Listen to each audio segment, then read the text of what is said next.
September 22nd, 2024.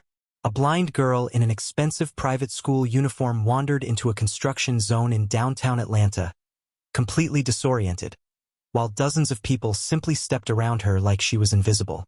Only one person, a girl who barely had enough money for her next meal, dropped everything and ran to pull her from danger.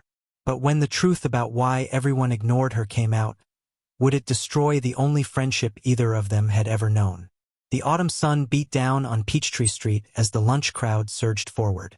Briefcases swung, heels clicked against concrete, and phone conversations blurred into white noise.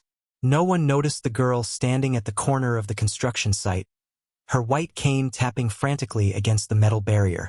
15-year-old Caroline Ashford couldn't see the yellow caution tape flapping in the wind. She couldn't see the open pit behind the fence where workers had torn up the sidewalk. All she knew was that her driver had dropped her at the wrong corner. Her phone had died, and the sounds around her made no sense. "Excuse me," she called out, her voice trembling. "Can someone help me find Riverside Academy?"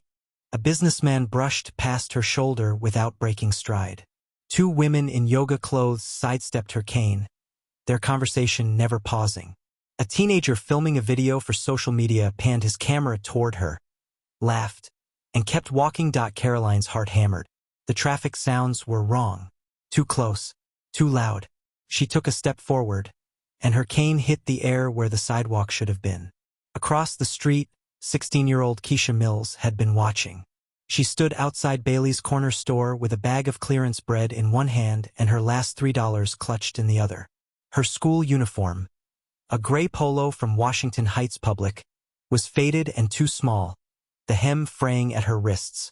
She'd been on her way home when she saw the crowd part around the girl like water around a stone. No one stopped. No one spoke. They just flowed past, their eyes deliberately averted. Keisha's stomach twisted. She recognized that uniform. Riverside Academy, the private school on the north side where tuition cost more than her mother made in a year. She'd walked past its iron gates once, seen girls like this one climbing out of cars that could have fed her family for months. But none of that mattered when she saw Caroline's foot slide forward toward the edge of the pit. "No!" Keisha dropped her bag and sprinted into traffic. Horns blared. A delivery truck slammed its brakes. Keisha's sneakers, held together with duct tape, pounded against asphalt as she reached Caroline just as the girl teetered on the edge. Her hands grabbed Caroline's arm and yanked her backward. They both tumbled onto the concrete, Keisha's shoulder hitting the barrier as Caroline's cane clattered away. For a moment, there was only the sound of their breathing and the angry shouts from drivers. Caroline's hands trembled as she pushed herself up. Who's there?" "You almost fell," Keisha said, her voice rough. "Into a construction pit. You okay?" Caroline's face went white. "I couldn't. No one would." Her voice cracked. Keisha glanced at the crowd that had already resumed walking. Some people glanced back with vague curiosity, but most pretended nothing had happened. A security guard from a nearby building stood in his doorway, arms crossed, watching but not moving. "Yeah," Keisha said bitterly. "I saw." She retrieved Caroline's cane and pressed it into her hands. Caroline's fingers closed around it like a lifeline. "Thank you," Caroline whispered. "I don't understand why no one else—" "Doesn't matter," Keisha cut in.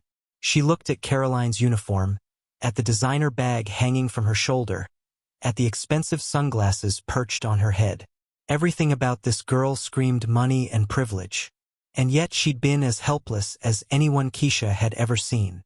"Where were you trying to go?" Keisha asked. "Riverside Academy. My driver dropped me at the wrong corner, and my phone died." Caroline's voice wavered. "I got turned around." Keisha calculated the distance. 6 blocks north.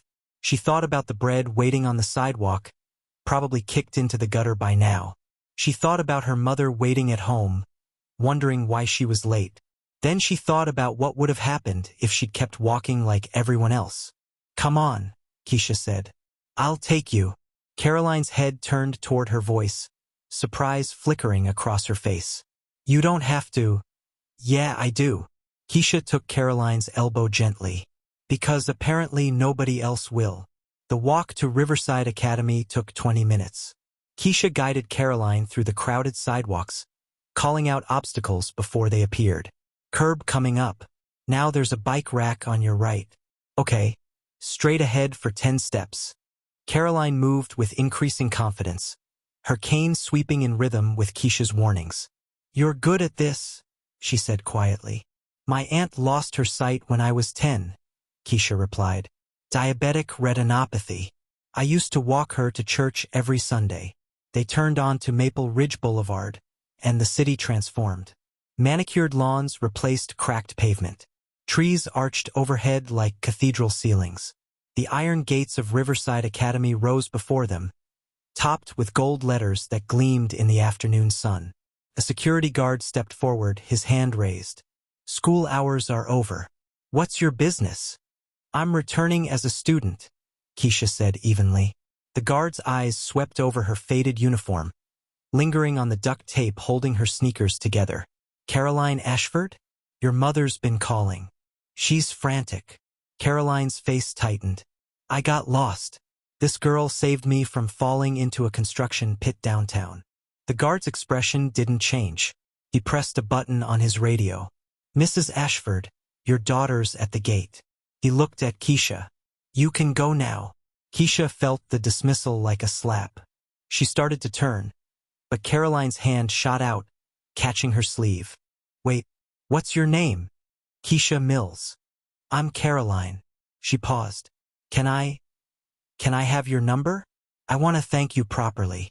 The guard shifted uncomfortably. "Miss Ashford, your mother?" "I don't care," Caroline said sharply. "Give me your number, Keisha. Please." Keisha recited it slowly. Caroline pulled out her phone. Brand new. Probably cost more than Keisha's family spent on groceries in 3 months. And typed it in. A black Mercedes pulled up, and a woman in a tailored suit emerged. Victoria Ashford moved like someone used to commanding rooms. Her eyes locked onto Caroline, relief flooding her face for exactly 2 seconds before her expression hardened into practiced control. "Caroline, get in the car." "Mom, this is Keisha. She saved me. Everyone else just walked past. And we'll discuss it at home." Victoria's gaze flicked to Keisha, dismissive and assessing in the same glance. She pulled a wallet from her purse and extracted 2 $20 bills. "For your trouble." Keisha stared at the money. Something hot and bitter rose in her throat. "I didn't do it for money." Nevertheless, Victoria held out the bills. Keisha turned and walked away. Behind her, she heard Caroline protest, and heard Victoria's sharp command to get in the car. The iron gates clanged shut with finality. The walk home took 45 minutes. Keisha's neighborhood looked like Riverside Academy's opposite, chain-link fences instead of iron, graffiti instead of gold letters. She climbed the stairs to apartment 4C, where her mother sat at the kitchen table sorting bills. Shanice Mills looked up, worried, creasing her face. "Baby, where've you been? You're 2 hours late." "I helped someone." Keisha dropped into a chair. "This blind girl from that rich school. She almost died, and nobody stopped." Her mother's hands still. "Nobody?" "They walked around her like she wasn't there." Keisha's voice cracked. "Like she was invisible. And then her mother tried to pay me like I was some kind of servant." Shanice reached across the table, taking her daughter's hands. "You did the right thing. That's what matters." "Does it?" Keisha asked. "Because it sure didn't feel like it mattered to anyone else." That night, Keisha's phone buzzed. An unknown number. "This is Caroline. Thank you for today.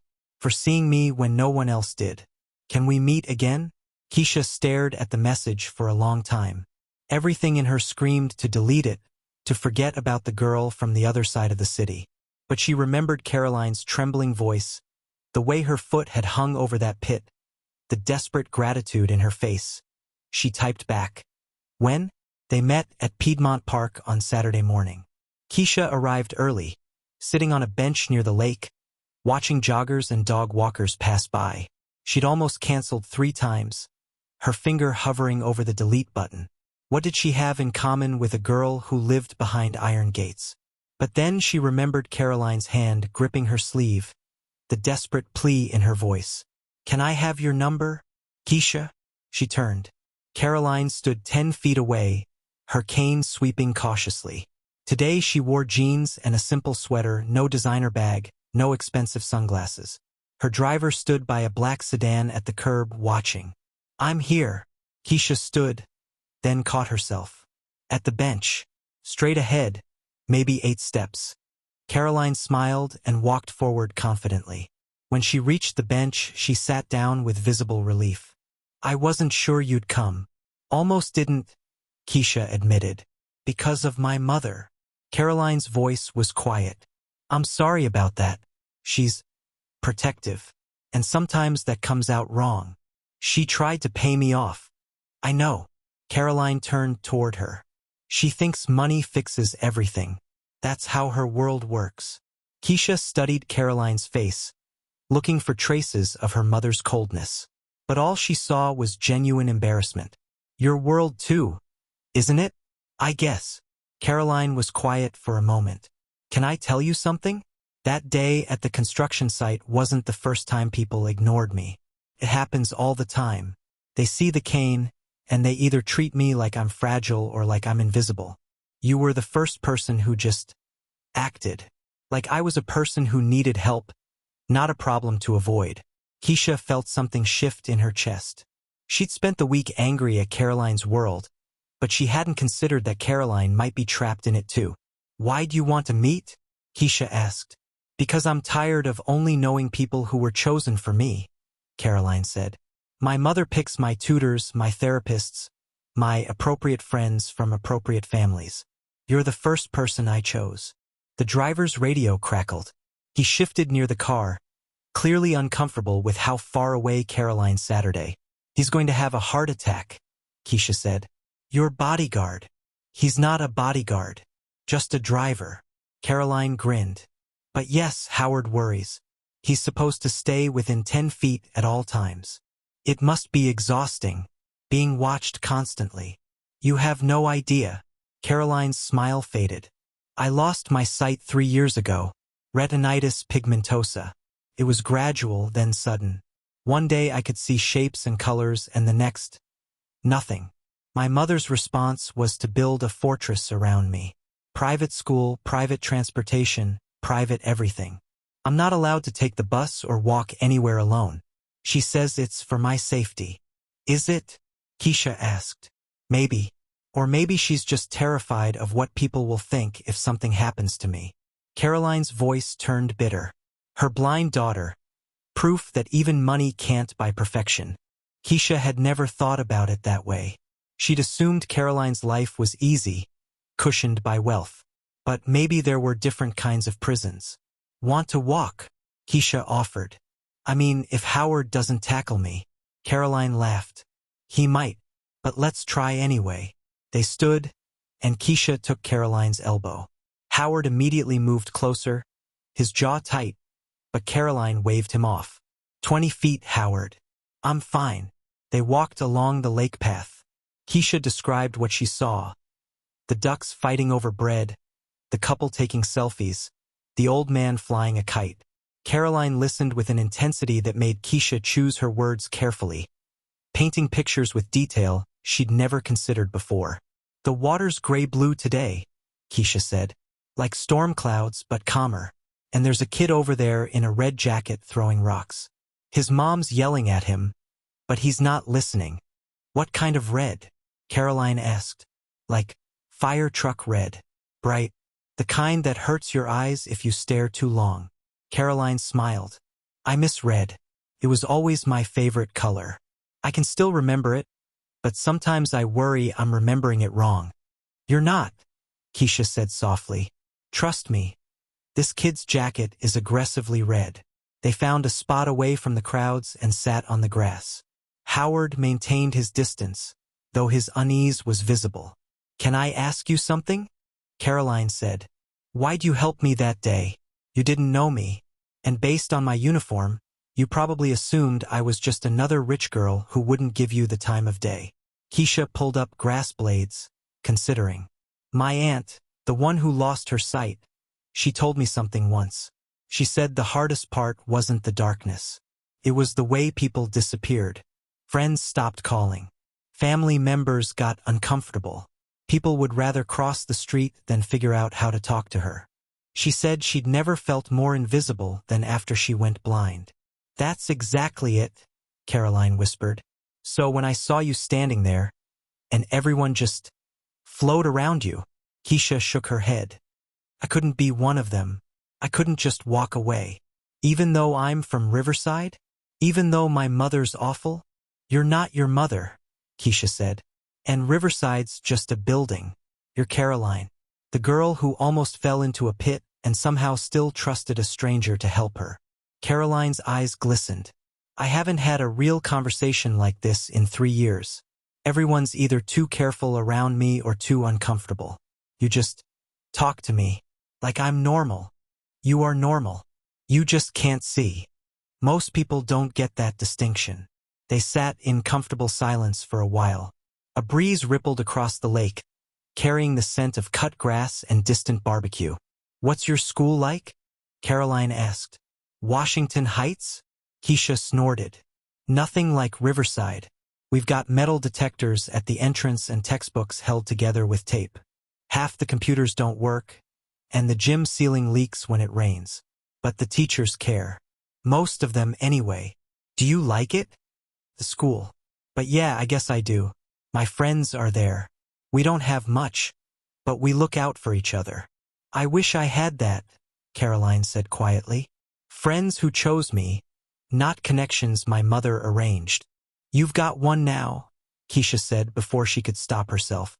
Caroline turned toward her, surprise and hope mingling on her face. Really? Yeah, really. Howard's radio crackled again. He approached cautiously. Miss Ashford, your mother's calling. She wants to know when you'll be home. Caroline sighed. Tell her in 30 minutes. As they walked back toward the car, Caroline reached out and found Keisha's hand. Can we do this again? Next Saturday. Keisha thought about her weekend shifts at the grocery store, the homework she'd have to catch up on. But looking at Caroline's hopeful face, she found herself nodding. Next Saturday. Same place. Caroline squeezed her hand. Thank you. For this. For everything. As the black sedan pulled away, Keisha stood watching until it disappeared. Something had shifted between them, fragile but real. She'd come expecting nothing, maybe closure. Instead, she'd found something unexpected. A friend who saw her too. The friendship bloomed over 3 weeks. They texted daily, met every Saturday and talked about everything. Books, music, dreams that felt impossible. Caroline described the piano pieces she played by memory. Keisha shared stories about her little brother's basketball obsession. They existed in a bubble, just 2 girls getting to know each other. Then the bubble burst. It started with a photo. Someone at Piedmont Park had snapped a picture of them sitting on the grass. Keisha's hand on Caroline's arm, both of them laughing. The image appeared on a local community blog with a caption that made Keisha's stomach turn. Riverside Academy heiress befriends local charity case. Publicity stunt or genuine connection? By Monday morning, the photo had spread. At Washington Heights Public, Keisha's locker was covered with printouts of the image. Crude notes scrawled across them. Social climber. Gold digger. Selling out for rich friends. Her best friend, Maya Rodriguez, cornered her before the first period. Keisha, what the hell? You've been ditching us every Saturday for some rich girl? It's not like that. Then what's it like? Maya's eyes flashed. Because from here, it looks like you found someone better than us. Someone who can actually do something for you. She needed help, Maya. And then we just connected. Connected. Maya laughed bitterly. Girl, wake up. People like her don't connect with people like us. They use us. For their college essays, their charity events, their conscience. And when they're done, they go back to their mansions and forget we exist. The word stung because part of Keisha had worried about the same thing. But then she remembered Caroline's voice, raw with loneliness. You're the first person I chose. You don't know her, Keisha said quietly. And you think you do. Maya shook her head and walked away. The day got worse. In the third period, Someone threw a crumpled note at her head. She unfolded it. Does she pay you to be her friend? How much? By lunch, Keisha sat alone. Meanwhile, at Riverside Academy, Caroline faced her own storm. She sat in the administrative office, her mother's perfume suffocating in the small space. Victoria Ashford's voice was ice wrapped in silk. Explain to me why our family attorney sent me an article featuring my daughter with some random girl from the South Side. Her name is Keisha, Caroline said, and she's my friend. You don't have friends, Caroline. You have supervised social opportunities with pre-approved classmates. Maybe that's the problem. Victoria's chair scraped. This association ends today. Do you understand? That girl is clearly after something: money, attention, a college recommendation. People like her always are. Caroline's hands clenched. People like her? You mean people who actually helped me when no one else would? I mean people from unstable backgrounds who see you as an opportunity. Victoria's voice sharpened. I've already instructed Howard. No more unsupervised outings. No more park visits. You'll attend the structured social events we've arranged with the Patterson and Montgomery families. You can't do this. I'm your mother. I can do anything necessary to protect you. Victoria's heels clicked toward the door. This conversation is over. That evening, Caroline tried calling Keisha. No answer. She tried texting. Nothing. What Caroline didn't know was that Keisha was sitting in her bedroom, staring at her phone as message after message poured in from classmates. Heard your Caroline Ashford's little project. How's it feel to be someone's good deed? My cousin works security at Riverside. He said Mrs. Ashford's threatening to sue anyone who posts about you.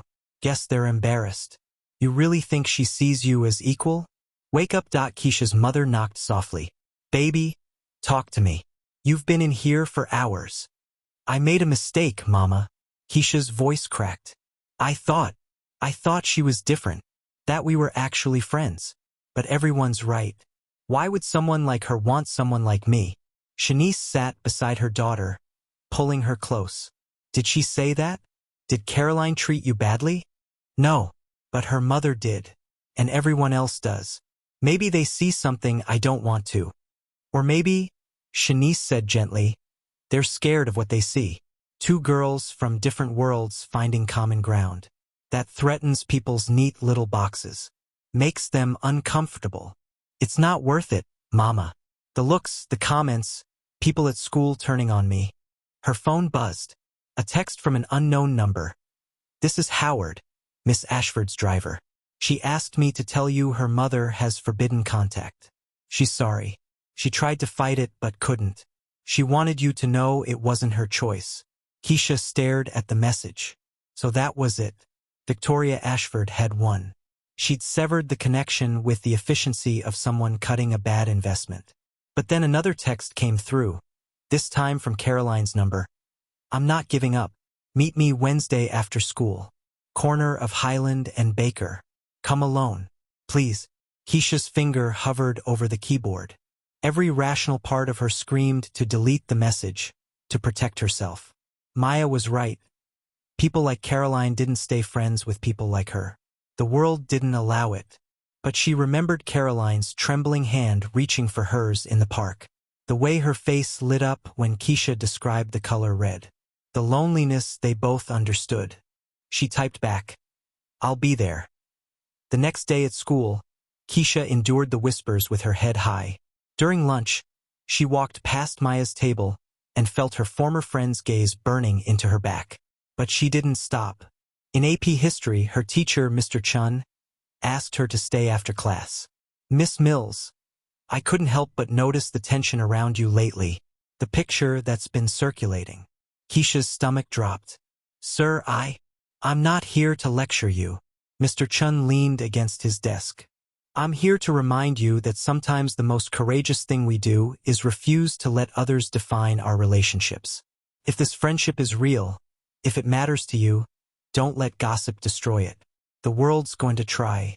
That's what the world does to things it doesn't understand. His words stayed with her through Wednesday.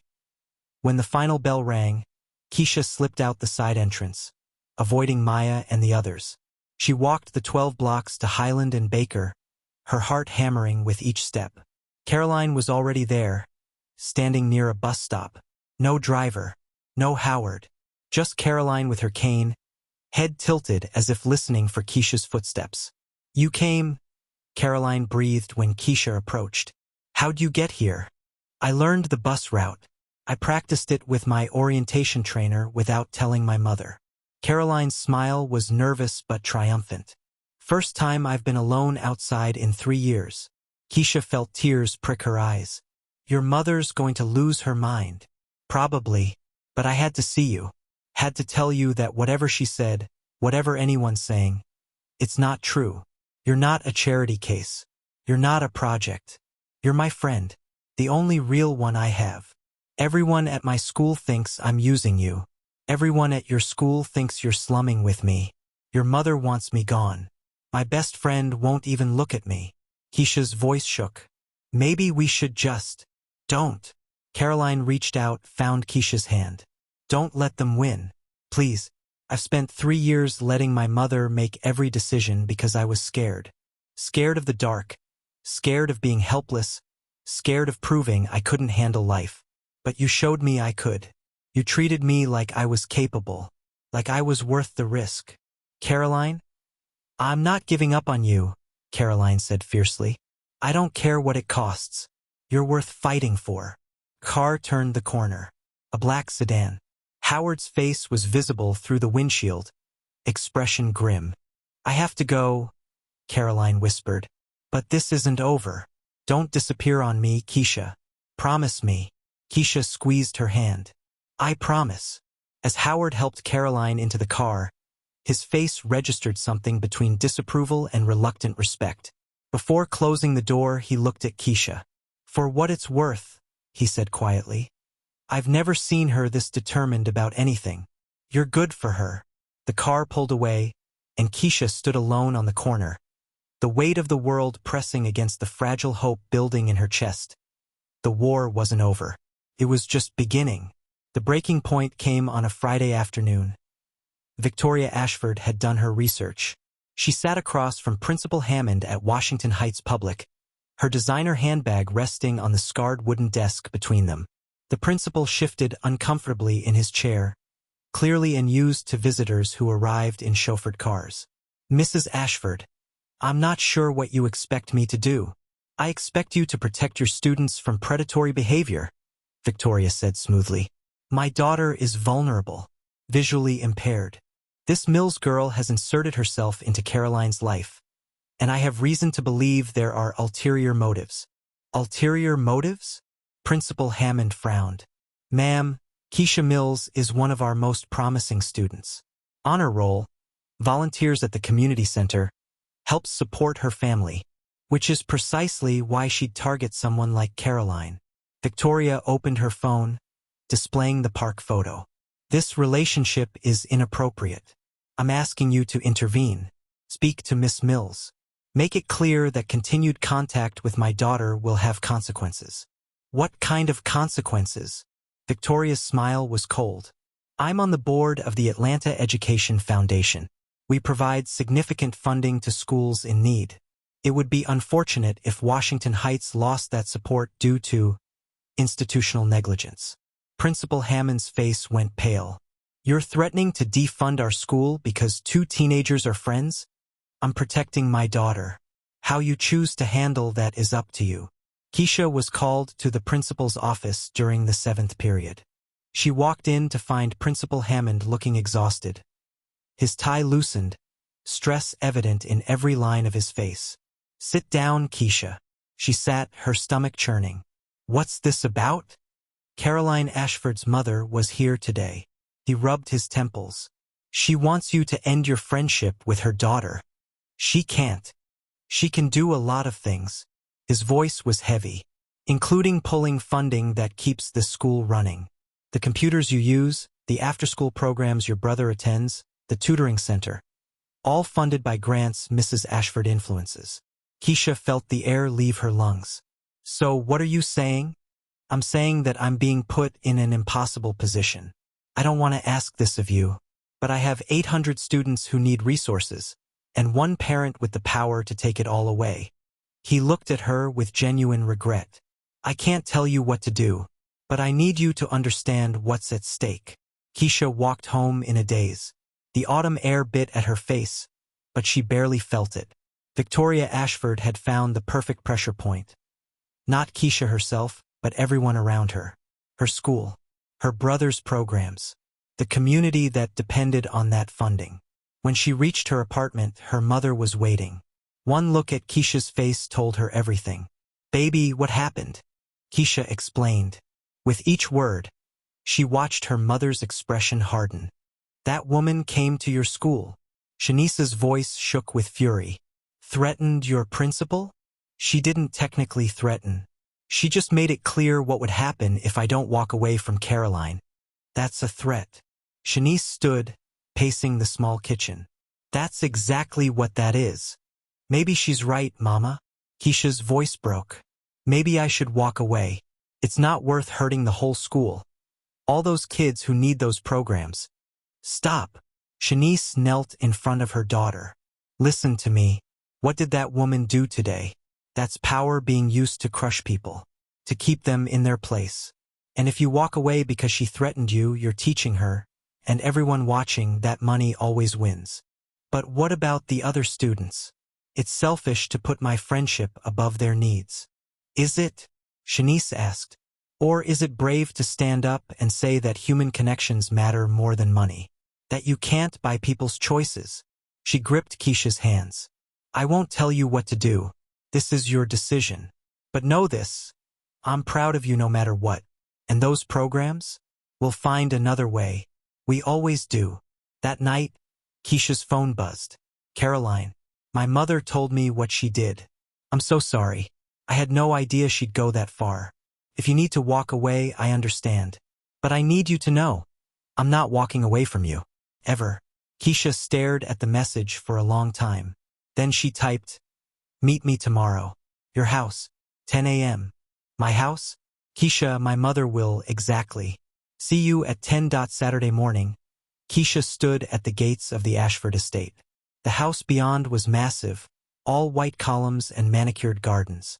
She pressed the intercom button. Yes. A woman's voice, clipped and professional. I'm here to see Caroline Ashford. Miss Ashford isn't receiving visitors. Tell Mrs. Ashford that Keisha Mills is at her gate. And I'm not leaving until we talk. There was a long pause. Then, 1 moment. 5 minutes later, Victoria Ashford herself appeared, walking down the curved driveway with the measured stride of someone approaching an irritating obstacle. Miss Mills, this is private property. I suggest you leave before I call the police. Call them, Keisha said evenly. I'll wait, and when they get here, I'll explain how you threatened my school, tried to extort my principal, and used your money to manipulate a teenage girl's friendships. I'm sure the media would love that story. Victoria's eyes narrowed. Careful. You're playing a game you can't win. This isn't a game. Keisha's voice was steady, though her heart hammered. And I'm not here to win. I'm here to tell you that your daughter is the bravest person I know. She learned to navigate the world without sight while people treated her like she was broken. She took a bus alone for the first time in 3 years just to keep a promise to me. And you're so busy trying to protect her that you can't see you're the one hurting her most. How dare you? I'm not finished. Keisha stepped closer to the gate. You think I'm after your money? I don't want your money. I never did. What I want is to be Caroline's friend, to treat her like a person, not a fragile thing that needs to be locked away. And if that threatens you, if that scares you so much that you'd hurt innocent kids at my school to stop it, then maybe you should ask yourself why. Victoria's face was pale with rage. Get off my property. Let me see Caroline first. Absolutely not. Mom, let her in. Both women turned.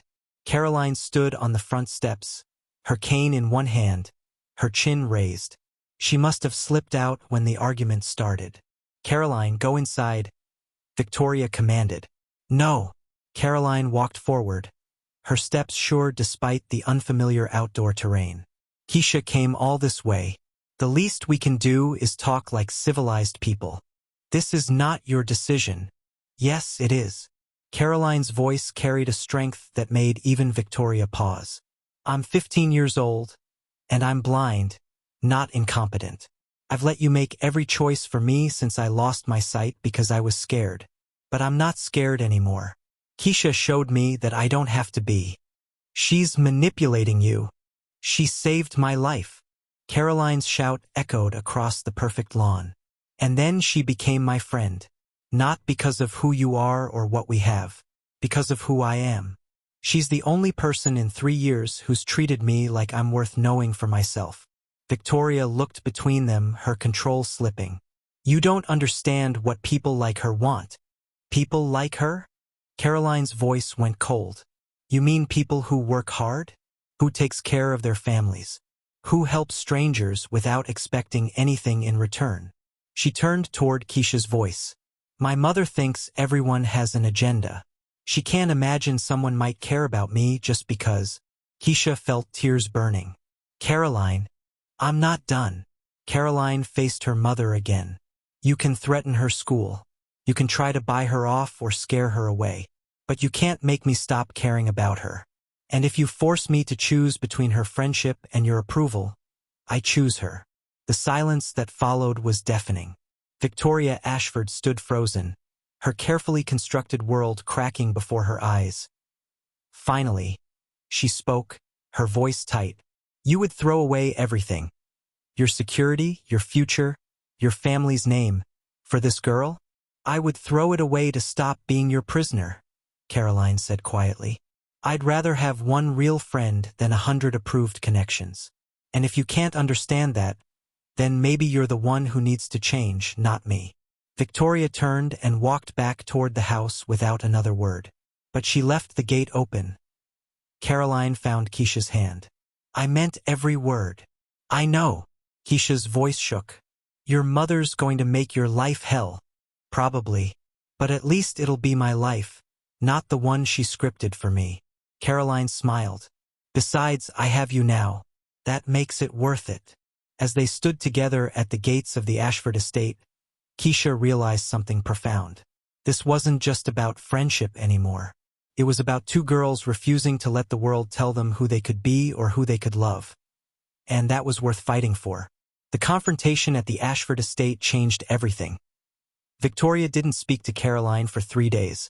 The silence in the mansion was suffocating, broken only by the sound of Caroline's cane tapping against marble floors as she navigated rooms that suddenly felt like enemy territory. But something had shifted inside her.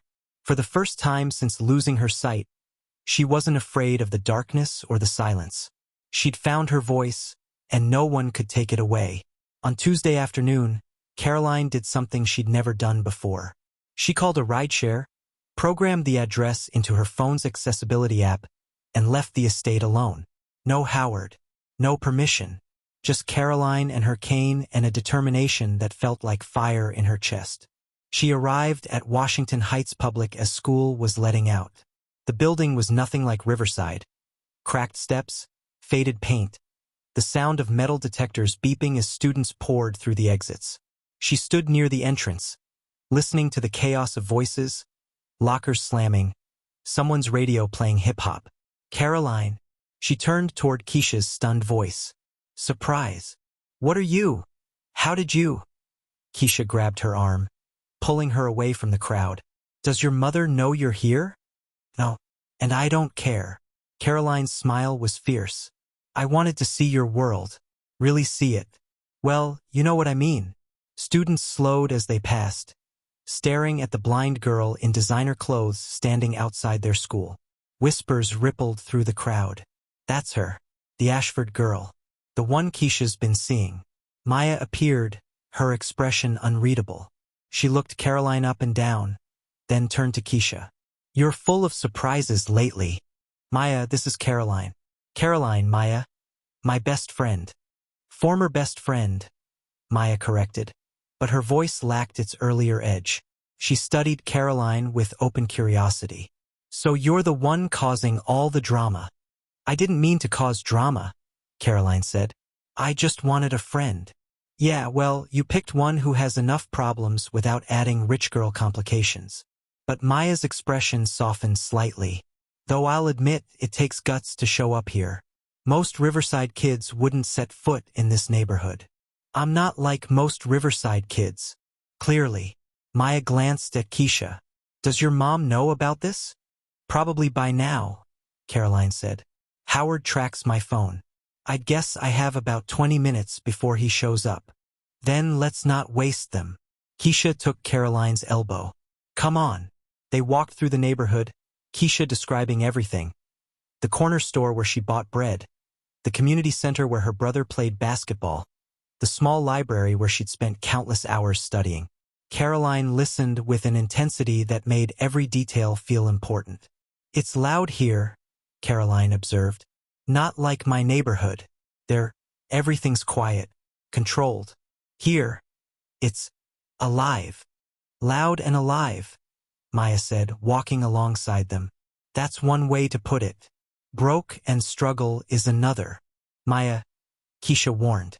No, she's right, Caroline said. I'm not naive. I know you don't have what I have, but you have things I don't, too. Community, real relationships, people who know your name because they care, not because your mother donated to something. Maya was quiet for a moment. Okay, maybe I judged you too fast. They ended up at the community center, a converted warehouse with scuffed floors and basketball hoops that had seen better days. Keisha's 11-year-old brother, Marcus, was shooting hoops with his friends. When he saw Keisha, he ran over, then stopped short when he noticed Caroline. Who's that? This is Caroline. She's my friend. Marcus looked between them, processing. The one from the picture? The one Mom said people were being mean about. That's me, Caroline said. Cool. Marcus shrugged, already losing interest. You play basketball? Caroline laughed. Not successfully. Can you see? Marcus, Keisha hissed. It's okay, Caroline said. No, I can't see. I'm blind. Oh, Marcus thought about this. That sucks. But you can still do stuff, right? Like, you got here and everything. Yeah, I can still do stuff. Cool. And just like that, Marcus ran back to his game, the matter settled in the simple way of children who hadn't learned to make differences into barriers. I like your brother, Caroline said. He's got no filter, Keisha replied. But yeah, he's pretty great. They sat on the worn bleachers watching the game. Caroline listened to the rhythm of the ball, the squeaking shoes, the trash talk between players. The sound painted a picture more vivid than sight ever could. Can I ask you something? Maya said suddenly. What's it like, being blind in a world that's built for people who can see? Caroline considered the question. It's like everyone speaking a language you used to know but forgot. They point and say, over there, or look at that, and you have to translate everything. People either treat you like you're helpless or like you're inspirational for existing. They forget you're just a person trying to live your life. That's messed up, Marcus called from the court, apparently listening despite pretending not to. It is, Caroline agreed. But then I met Keisha, and she just treated me normal. She described things without making it weird. She let me struggle sometimes instead of jumping in to fix everything. She trusted me to keep up. That's because Keisha's good people, Maya said, bumping Keisha's shoulder. Even when she's being an idiot about other things. Does this mean we're okay? Keisha asked hopefully. We're getting there, Maya said. But you're buying me lunch tomorrow to make up for 3 weeks of radio silence. A black sedan pulled up outside. Howard emerged, his expression tight with barely contained stress. Miss Ashford, your mother is extremely concerned. Tell her I'm fine, Caroline said. And tell her I'll be home when I'm ready. Howard's jaw worked. Miss Ashford. Howard, please. Caroline's voice softened. I need this. Just 1 hour of being normal. Can you give me that? Howard looked at Keisha, then at the shabby community center, the kids playing basketball, the realness of it all. Finally, he nodded. 1 hour. Then I have to insist. Deal. That hour became the most important of Caroline's life. Marcus taught her to recognize the sound of a successful shot versus a miss. Maya shared stories about school drama that made Caroline laugh until her sides hurt. Keisha described the murals on the walls, painted by local artists, depicting neighborhood heroes and moments of community pride. When it was finally time to leave, Caroline hugged Keisha tightly. "Thank you for showing me this, for showing me what it really looks like. Come back anytime," Marcus called. "You're pretty cool for a rich girl." "Marcus," Keisha and their mother said simultaneously.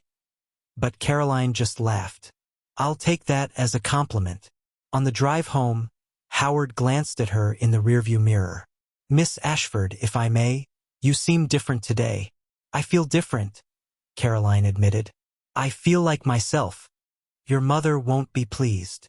"My mother hasn't been pleased with me since I lost my sight. Maybe it's time she learned to live with disappointment." When Caroline arrived home, Victoria was waiting in the foyer. Her face was a mask of controlled fury. "We need to talk." "Yes," Caroline said. "We do." They sat in Victoria's study, the room that had always intimidated Caroline with its floor-to-ceiling law books and heavy furniture. But tonight it felt smaller somehow, less powerful. "This ends now," Victoria began. "These reckless trips, this inappropriate friendship." "No, Mom, it doesn't end. This is who I am now. Someone who makes her own choices. Someone who has real friends, not approved acquaintances. Someone who isn't afraid of the world just because she can't see it. You don't understand the dangers. I understand them perfectly. I've been living in danger since I went blind. Danger of falling, of getting lost, of being helpless. But you know what's more dangerous? Living in a cage and calling it safety. Keisha showed me that." Victoria's composure cracked slightly. "I'm trying to protect you. I know. But you're protecting me from living." Caroline's voice was gentle. "Mom, I lost my sight, but I don't have to lose everything else too. Let me have this. Let me have her. Please." For a long moment, Victoria said nothing. Then, almost imperceptibly, she nodded. It wasn't accepted. Not yet. But it was a beginning. That night, Caroline texted Keisha. "I did it. I stood up to her. Really stood up. And it felt amazing." Keisha's response came immediately. "Proud of you. Tomorrow, same time." Tomorrow. And every day after that. Caroline smiled in the darkness of her room. She couldn't see the future, but for the first time in 3 years, she wasn't afraid of it. She'd found her courage in the most unexpected place. In the friendship of a girl who'd refused to look away when everyone else did, and that changed everything. 6 months later, Caroline stood at a podium in the Atlanta Convention Center, her hands resting lightly on the Braille notes before her. The auditorium was packed. Educators, activists, students, and parents gathered for the annual Youth Leadership Summit. Keisha sat in the front row, her mother beside her, both wearing expressions of fierce pride. "My name is Caroline Ashford," she began, her voice steady and clear. "And 6 months ago, I was invisible." The audience quieted completely. "Not because I'm blind, though that's part of the story. I was invisible because I'd made myself that way. I hid behind gates and drivers and my mother's need to protect me from a world she thought was too dangerous. I convinced myself that being safe meant being separate, that I was better off alone than exposed." She paused, turning her head slightly toward where she knew Keisha Saturday. "Then a girl I'd never met ran into traffic to save my life. And everything changed." Caroline told the story, not just the construction site, but everything that came after. The park meetings, the opposition, the threats, the moment she chose friendship over security. She spoke about learning to navigate buses, exploring neighborhoods her mother had deemed unsafe, discovering that the world wasn't something to fear but something to engage with. "Keisha Mills didn't save me once," Caroline said. "She saves me every day by refusing to let me hide, by treating me like I'm capable even when I doubt myself, by showing me that real connection requires risk, and that risk is always worth it." She stepped back from the podium. "But this isn't just my story. Keisha?"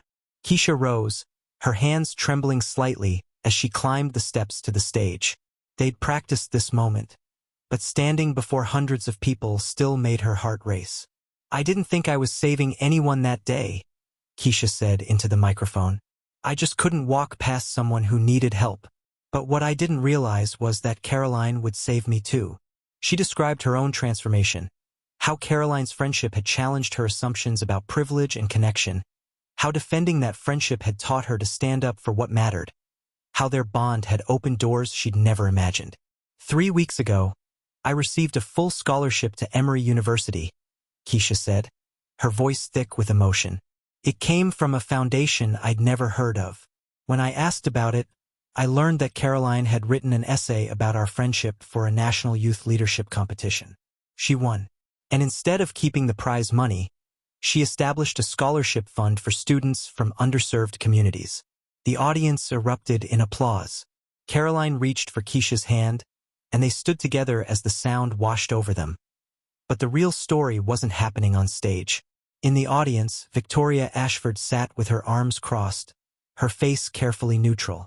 Beside her sat Shanice Mills, who'd taken the day off work to be there. The two mothers had barely spoken beyond polite greetings. "Your daughter is remarkable," Victoria said quietly, surprising herself. Shanice glanced at her. "So is yours." "I didn't think so at first. When Caroline started spending time with Keisha, I thought," Victoria trailed off, shame coloring her voice. "I thought your daughter was taking advantage." "I know what you thought. You made it pretty clear." Victoria flinched. "I was wrong. And I'm sorry." Shanice studied her for a long moment. "You know what your daughter told mine last week? She said you've started coming to her orientation training sessions. Learning about visual impairment, adaptive technology, all of it." "I should have done it 3 years ago," Victoria admitted. "I was so focused on protecting her that I forgot to see her. Really see her." She watched Caroline on stage, confident and radiant. "Your daughter taught me how to be brave. I suppose I owe her thanks for that." "They taught each other," Shanice said. "That's what real friendship does." On stage, the girls finished their presentation. But Caroline held up one hand, signaling she wasn't done. "There's one more thing," she said. "This summit is about youth leadership, about young people creating change. But change doesn't happen in speeches. It happens in small moments, in choices we make when no one's watching." She turned to face the audience, even though she couldn't see their faces. "How many of you have walked past someone who needed help? Maybe they were homeless or lost or struggling with something you couldn't immediately understand. How many times have we told ourselves it's not our problem, or that someone else will handle it, or that we're too busy?" The silence was profound. "I'm not judging. Before I lost my sight, I did the same thing. But here's what I've learned. Every single one of us has the power to change someone's life. Not with money or grand gestures, just by seeing them, by stopping, by refusing to walk past." Keisha stepped closer to the microphone. "The day I saved Caroline, dozens of people walked by. They had their reasons, late for work, uncomfortable with disability, not wanting to get involved. But every time someone chose not to help, they were choosing a world where people suffer alone, where the most vulnerable are invisible. We can't make everyone care," Caroline continued, "but we can choose to care for ourselves. We can choose to be the person who stops, who helps, who refuses to let someone cry alone or fall into darkness or face the world without support." She smiled, reaching for Keisha's hand again. "That choice, that simple choice to see each other, it doesn't just change one life. It ripples outward. Keisha and we've started a program at both our schools. Riverside Academy and Washington Heights Public are partnering for the first time ever.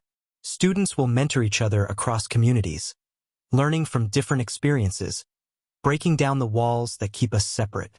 It's called the Visible Project," Keisha added, "because everyone deserves to be seen." The standing ovation lasted 5 minutes. Later, outside the convention center, the 4 of them stood together, Caroline and Keisha, Victoria and Shanice. Howard waited nearby, a subtle smile on his usually stoic face. "Girls, I'm proud of you," Victoria said, her voice catching slightly. "Both of you." "Thank you, Mrs. Ashford," Keisha said. "Please, call me Victoria." She extended her hand, and Keisha shook it firmly. Shanice put her arm around her daughter.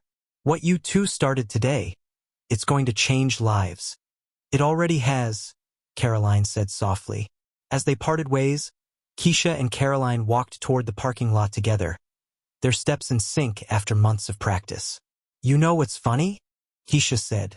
That day at the construction site, I thought I was just helping a stranger.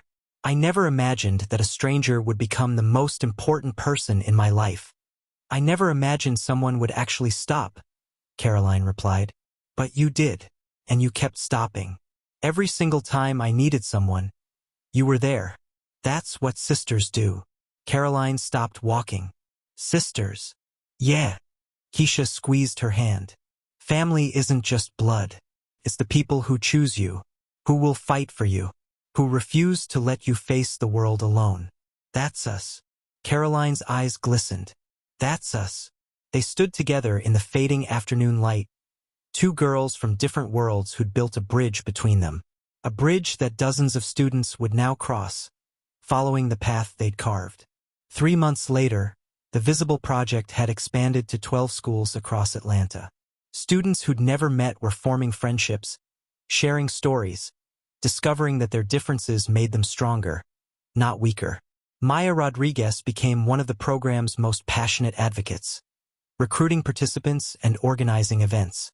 Marcus Mills, now 12, started a basketball clinic where blind and sighted kids played together, learning adaptive sports.